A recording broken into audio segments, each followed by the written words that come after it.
3 dex holders, 3 evil gym leaders, and 3 legendary birds, all inside one flaming building. Honestly, final battles don't get much better than this.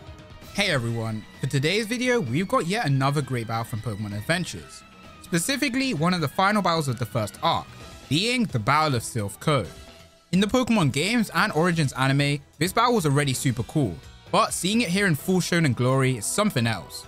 So without further ado, let's get straight into things.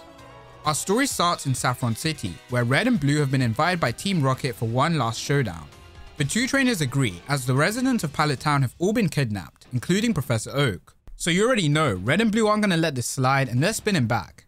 Once they arrive, Green secretly tags along with them. Of course not to help, but for her own ulterior motives.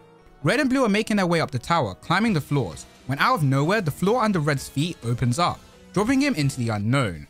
If you think you're hearing boss music, well, that's because you are, since we've got our first foe to show down against, being Koga, dripped out in full ninja attire. And you know, Blue stands on business at all times, getting his Scyther to immediately stab Koga directly. And you know what? He actually got him straight into the shoulder. Right away, this is off to a good start. But Koga hits him with the Psych, as it turns out his ninja armor isn't just regular clothing. Instead, it's actually a Grimer. Blue tries to switch out, but before he even gets the chance, Koga traps him with Grimer, telling Blue last time they met, he got careless, but this time he won't even let him reach his Pokeballs.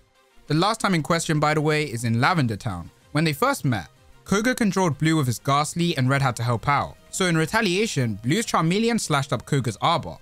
So of course now, Koga's going to be hunting for revenge. Grimer starts to suffocate Blue and Koga hits him with some reality, saying without a Pokemon trainer is just a kid. Anyway, we cut over to Red, who's been dropped into a fighting cage, where all the walls are electrified. Red starts getting a feeling of deja vu from the shock he received, but before he can even chill, a load of Voltorb and Electrode get flung at him. This lets Red put the pieces together. His opponent is also someone he's faced before, being Lieutenant Surge. Team Rocket's doing their members nicely though, because Surge has a new fit as well. And it all goes with his army aesthetic, having a cartridge belt of Voltorb and Electrodes over his shoulder, whilst also having 2 Magneton on his shoulders. So first we had a ninja, now we've got an army veteran. And I want you to all quickly guess what nation he's from. If you guessed America, then hey, it's not nice to be stereotypical. But you'd also be correct, as this man gets a cannon and immediately starts blasting Red with electric types, even going as far as to hold him in place with Magnemites. Surge explains that this room amplifies his Pokemon power by not double, but triple. And hey, I'm not doubting Red, he's the GOAT, but he's literally getting cooked. Red tries to talk no jutsu his way out of this by asking why a gym leader like him would join Team Rocket. And Surge is like, oh yeah, I was a gym leader, as if he forgot about it. Surge then tells him his story, which amounts to, I used to do proper Pokemon training, but all that gave me was a desire to want real power. Can't lie, this makes no sense, but let's not delve into backstories here. We want to talk about battles. Surge then, for no reason at all, starts explaining all his gear to Red. Red, who probably wasn't listening to a word of what Surge was saying, gets his Pikachu, who was hiding on his back, to use Thunderbolt on Surge, which does absolutely nothing. In the words of Surge himself, who would set up an electric trap without wearing their fully insulated underwear? Surge keeps unleashing shots at Red, who's somehow still alive. Red wonders, why aren't the Pokemon losing any power? And Surge is like, might as well tell him since he's gonna die. The source behind his Pokemon's infinite power is the legendary Pokemon Zapdos. And because of it, his Pokemon will be eternally powerful. Now we do a cool transition back to Blue, who still can't reach his Pokeballs. Koga releases Grimer from his mouth in order to interrogate him, for the sole reason being, he's Professor Oak's grandson, and they want Professor Oak to replace the scientist who ran away from them recently. Honestly, recruiting Professor Oak would be a pretty smart plan. But because the professor hasn't been cooperating, Koga gives Blue the choice, making his grandpa work with them or meet his end right here and now. Things are starting to look pretty dicey, but Blue's Scyther manages to wriggle its way into a position where it can jump and attack.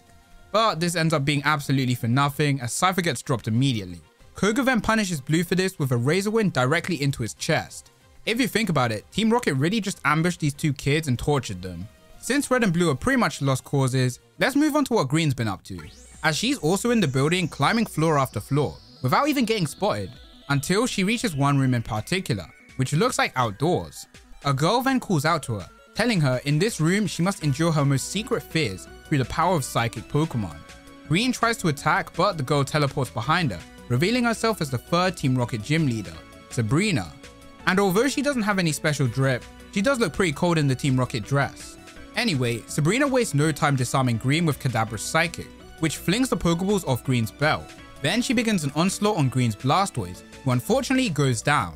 Or at least that's what we thought. But Green kicks a Pokeball, revealing the real Blastoise. And I just want to say, the company who translates the manga are having way too much fun sometimes, as they've got Green making references to Eminem of all people. The other Blastoise is then revealed to be only a Ditto, and Sabrina and Kadabra lose focus. This gives Green a chance to pick up another Pokeball and send out Horsey, who uses Smoke Screen, blinding Sabrina. And the combo ain't done either, as Green uses her Silph Scope to clearly see in the dark. When it comes to tricks like this, Green's a cut above the rest, as Red and Blue can't even hang against their opponents. Speaking of them, let's go see how they're doing. Starting with Red, who's somehow still alive. Surge tosses Red around the room, giving him the chance to switch Pokemon, going with his starter, Ivysaur. But against Zapdos, there's not really much he can do. Surge is cooking Red so hard that he's even busting out electric puns. Red tries a Razor Leaf attack, but once again it fails to do anything. Surge is getting tired of Red, so he cranks things up to maximum power, which turns out to be exactly what Red was waiting for, with the Razor Leafs from before cutting not only the cords, but also Surge's clothes, letting him get fried completely by a full-powered Zapdos. Now that Surge is down, Red picks up his earnings like it's an RPG, stealing both the Thunder Badge as well as the gloves that Surge was using. This is something important for later on. He then hits Surge with the Talk No Jutsu again, and leaves to go help out Blue, who's just about to be finished off. Red sends out his most trustworthy Pokemon, Poliwrath, who gets swatted away and one-tapped by Golbat. I am not defending this Pokemon at all. It always turns up and produces 0 results. Poliwrath needs to be boxed. Since Blue's pretty much dead, Koga releases Grimer off him and starts suffocating Red instead. Like the evil man he is, he forces Red to watch as he's about to behead Blue, when suddenly he gets hit directly in the stomach. I think. That's a little bit of a low blow there, Blue. Koga's in shock at how Blue can still move after taking a direct Razor Wind, with Blue revealing that the pendant that he always wears actually doubles as a reflective shield given to him by his grandfather. Blue knew that all he had to do was play dead for a while and eventually he'd get released from Grimer, and it turns out he was correct. This, however, was a mistake, as now it's Koga's turn to bring out his trump card, the legendary bird Articuno, and not only that, he holds Red at wing point, so that Blue can't fight back. Koga begins to freeze both of them with Articuno's Ice Beam, and Blue tells Red it shouldn't be possible for Koga to control the Pokemon this easily, with Koga explaining the reason why he can do this is due to the Soul Badge. After all, the trainer badges aren't just souvenirs, they have the ability to increase a Pokemon's power and grants the badge holder control over the Pokemon. And Articuno here is under control of 4 badges in total, which is why these guys threw away being independent gym leaders in order to come together and control more Pokemon as a team, which makes a lot more sense compared to what Surge was trying to say. Red's feet start to get fully frozen and Blue tries to escape, but every direction he turns gets blocked off, with even the water outside getting destroyed.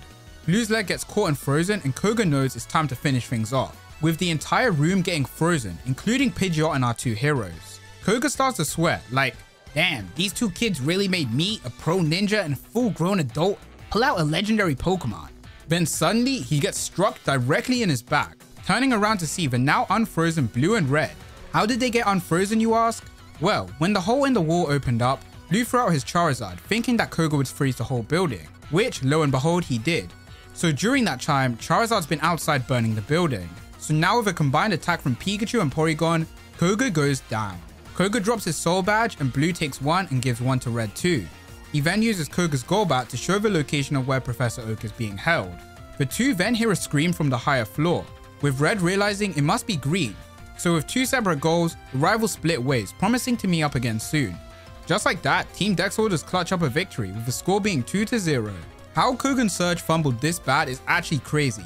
These 2 not only had home advantage, legendary Pokemon, and special gear to help win, but they still got outplayed and outsmarted by 2 11-year-olds. If I lost like this, I'd just retire. Now we head back to Green, who was winning before but now is on the ropes. As it turns out, Sabrina isn't just a psychic type trainer, instead she's an outright psychic warrior. In other words, a Smokescreen isn't going to be able to stop her, turning the tables and trapping Green with Disable. Now then, what happens next is something that had to get censored in the Viz translation, for obvious reasons. But to keep it brief, Green taunts Sabrina, calling her a good fighter, but she lacks beauty and charm compared to her, flaunting off her body. Sabrina gets triggered by this and gets her Kadabra to attack Green directly with Slash, in a specific place. But instead of revealing what you would think, instead there are Pokeballs. A creative gag, but with the ages of the characters, Yeah, let's just move on swiftly. Out of the Pokeballs comes Clefairy and Jigglypuff, who use Sing and Growl, making Sabrina lose focus and the hallucination of outside disappear. Knowing she isn't built like that, Green steals Sabrina's badge and runs away. Red and Blue won their battles through hardships, but with Green, she just literally confused and jacked her opponent. When I tell you no one else is doing it like her, I mean it. Red is running through the floors when he finds a room with a weird object. The object has holes in it, each with the shape of a badge. Outside, he hears some Team Rocket members talking about the stuff they've done, and one of them brings up the badge energy amplifier, which is exactly the thing he's holding. Sabrina then appears, telling the grunts to leave the area and head downstairs. Red remembers her phase from an earlier confrontation, and starts to think he only needs one more badge in order to activate the machine. So Red takes a risk and goes on the offense, getting Pikachu to attack. But Pikachu knows that this girl isn't actually an enemy, instead being Green, who's in disguise, using Ditto as a way to mask her face and look like Sabrina. Ditto in the manga continues to be unchallenged. Making a quick detour to the basement, Blue's finally found his grandfather and frees him. Professor Oak does some little teasing for my next battle video, bringing up a terrible creation Team Rocket has made. I wonder what that could be. Green showcases the badge that she stole from Sabrina, and Red wants to have it, but Green says she'll only give it to him if Red trades her the moonstone he found earlier. Red, for the third time in this video, tries to use Chalk no Jutsu, but in this world it just doesn't work. Green tells him they came here for different reasons, but with this trade it will help out the both of them. So in the end, Red makes the trade. Green then completely screws Red over by lying to him about how the badge amplifier works, telling him if he inputs the badges it will boost his Pokemon's power, when in truth it actually creates a new Pokemon entirely. The past comes to bite her though, as Green actually never finished her fight with Sabrina, who appears ready for a rematch. Red puts in the last badge into the machine, but nothing happens. Green then reveals something else. When the two first met, Green stole Red's badges and then gave them back, but the ones he gave back were in fact fakes, so the badge amplifier rejected them. So she steals the machine and runs away, leaving Red to fight alone. At this point, I can't even tell who the real enemy is. I think you can all guess what's going on now. Sabrina reveals her own trump card, being the legendary Pokemon Moltres. But not only that, with the use of Kadabra's teleport, Zapdos and Articuno are also brought to her side.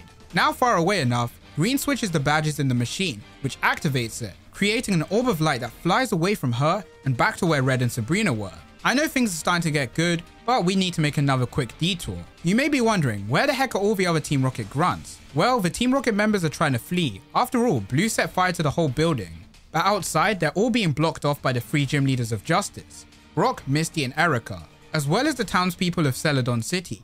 I think it's pretty cool to see the people of Pokemon actually do something, rather than leaving it up to the kids. Now we can return to the climax of this battle, where the Orb of Lights hits the legendary Pokemon, fusing them all together. Green comes back to see where the Orb of Light went, only to faint at the side of the fused Pokemon. And yeah, if I saw something like this, I'd faint too, cause if it was hard enough fighting one at a time, imagine fighting 3 of them combined. Sabrina finally starts using the Pokemon, attacking Red and destroying nearly everything in the area. She then gives us some explanation about this Pokemon, with her calling this Team Rocket's greatest scientific achievement. If you're familiar with the manga, you'll know that Red has an Eevee that can evolve and then de-evolve. This was all due to Team Rocket's scientific experimenting, and this fused legendary bird we see now is a complete version of that experiment, making Eevee the prototype of the fused legend. Red sends out Ivysaur to do battle, but it gets blown away through the hole in the wall. So, rip Ivysaur, I guess? Red then gets caught in an onslaught of attacks from Sabrina, but he isn't going down without a fight, sending out Pikachu next to do battle. And on the back of Charizard returns Blue, lending his support to Red. But even with this cold duo, the two still can't manage to fight back properly. Red tries to think up a solution when he remembers the moonstone he gave Green earlier, thinking it must have some sort of purpose, after all she traded a badge for it. Red takes the stone and holds it up to the moon, and Green's Clefairy starts to react, evolving into a Clefable. Clefable then uses Metronome Quick Attack, and unleashes a beating onto the legendary birds. When I tell you I don't know what's going on, I mean I don't know what's going on. There is no universe where Clefable should be able to jump the combination of the legendary birds, all by itself.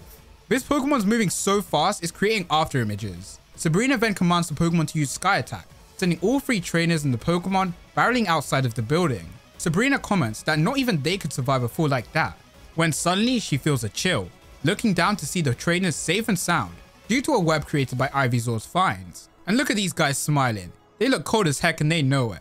Honestly, one of my favorite panels in the series. Sabrina commands another Sky Attack, and all the trio get their starter Pokemon out, ready for fight back. with the combined power of the star Pokemon acting like the triple finish from Smash Bros. And after a Warcry from its trainer, Ivysaur even evolves mid-attack. And with that, it's enough power to overpower the legendary birds and split them up into their original forms. Sabrina gets knocked out by the blast, allowing the legendary birds to be free. Everything around the trainer starts to crumble, so the gang get to step in. But in the corner of his eye, Red spots someone, just standing there, menacingly. The figure leaves around the corner smirking at Red, leaving him confused at what he just saw. And also teasing another video of mine. After the building nearly collapsed, everything's all swell. Blue tells Red he looks forward to seeing him at the Indigo Plateau, once again teasing another future video. And that wraps up the Battle of Silph Co. Let me know your opinions on this battle in the comment section down below. In my opinions, it was definitely a super cool battle. There are some questionable things in this battle that stop it from being a 10 out of 10, but it's still a great battle to see. And of course, if you enjoyed this video, don't forget to like and subscribe for more Pokemon manga content. And I'll see you all in the next video. Take care.